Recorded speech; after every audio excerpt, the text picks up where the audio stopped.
Guys, welcome back to yet another day at Oman. ഇന്ന് Friday ആണ്, അപ്പം ഇവിടെ ഹോളിഡേ ആണ്.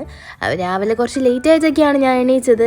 മോർണിംഗ് ഒരു വ്യൂ എനിക്ക് ഭയങ്കര സൂത്തിങ് ആയിട്ടുള്ളൊരു വ്യൂ ആണ്. അപ്പം പിന്നെ ബ്രേക്ക്ഫാസ്റ്റ് ഉണ്ടാക്കാനുള്ള മടിയൊക്കെ കാരണം ഞാൻ സീരിയൽസിലങ്ങ് ഒതുക്കി. ഉച്ചക്കത്തെ ലഞ്ച് ഗ്രാൻഡ് ആക്കാമെന്ന് വിചാരിച്ചു. വേറെ ഒന്നല്ല, ജസ്റ്റ് ഒരു ബാച്ചിലേഴ്സ് ബിരിയാണി. അപ്പോൾ അതിന് വേണ്ടിയിട്ട് നമ്മൾ കട്ട് ചെയ്ത് വെച്ച വെജിറ്റബിൾസ് ആണ് ഇവിടെ കാണുന്നതും.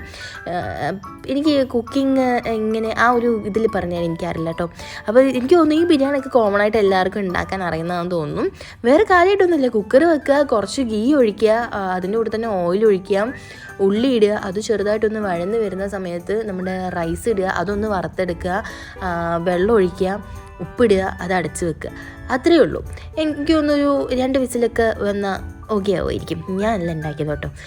പിന്നെ നമ്മൾ ചിക്കൻ റോസ്റ്റ് ആയിരുന്നു പ്ലാൻ ചെയ്തിട്ടുണ്ടായിരുന്നത്, ഫ്രൈ ചെയ്തിട്ട് റോസ്റ്റ് ആയിരുന്നു. അപ്പോൾ അതിൻ്റെ മാറിനേഷനായിരുന്നു. അതും കോമൺ ആണ്. മഞ്ഞൾപ്പൊടി, മുളക് പൊടി, ഉപ്പ്, കുരുമുളക് പൊടി, കേട്, അതൊക്കെ ഇട്ട് മിക്സ് ചെയ്ത് മാറിനേറ്റ് ചെയ്ത് കുറച്ച് സമയം വെക്കുക. ദെൻ നമ്മൾ ഫ്രൈ ചെയ്യാൻ വെച്ചു. പിന്നെ ആ സമയം കൊണ്ട് ഞാൻ എൻ്റെ റൂമൊക്കെ ഒന്ന് കാണിച്ചതാണ്.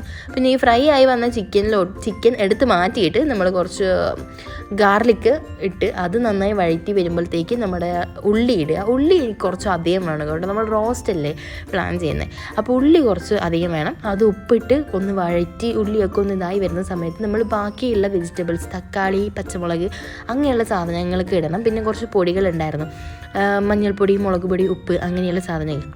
പിന്നെ ചിക്കൻ ഇടുക. ദെൻ നമ്മൾ മല്ലിച്ചപ്പും കൂടെ ഇട്ട് കഴിഞ്ഞാൽ ആ പരിപാടി അങ്ങ് കഴിഞ്ഞു. അപ്പോഴേക്ക് നമ്മുടെ റൈസ് റെഡിയാവും. അങ്ങനെ റൈസും ഒക്കെ റെഡി ആയിട്ടുണ്ട്. റൈസൊക്കെ എനിക്കൊന്ന് 2 വിസിലെങ്ങാനോ വന്നിട്ടുള്ളൂ, പക്ഷേ ഇങ്ങനെ നല്ല അടിപൊളിയായിട്ടുണ്ടായിരുന്നു. അപ്പോൾ ഇന്നത്തെ മെനു എന്ന് പറയുന്നത് chicken fry, ghee rice and roast ആയിരുന്നു. പിന്നെ ഈവനിങ് നമ്മൾ ജസ്റ്റ് ഒന്ന് നടക്കാൻ ഇറങ്ങിയിട്ടുണ്ടായിരുന്നു. അപ്പോൾ ഇന്നത്തെ വ്ളോഗ് ഇത്രയേ ഉള്ളൂ. നമുക്ക് നാളെ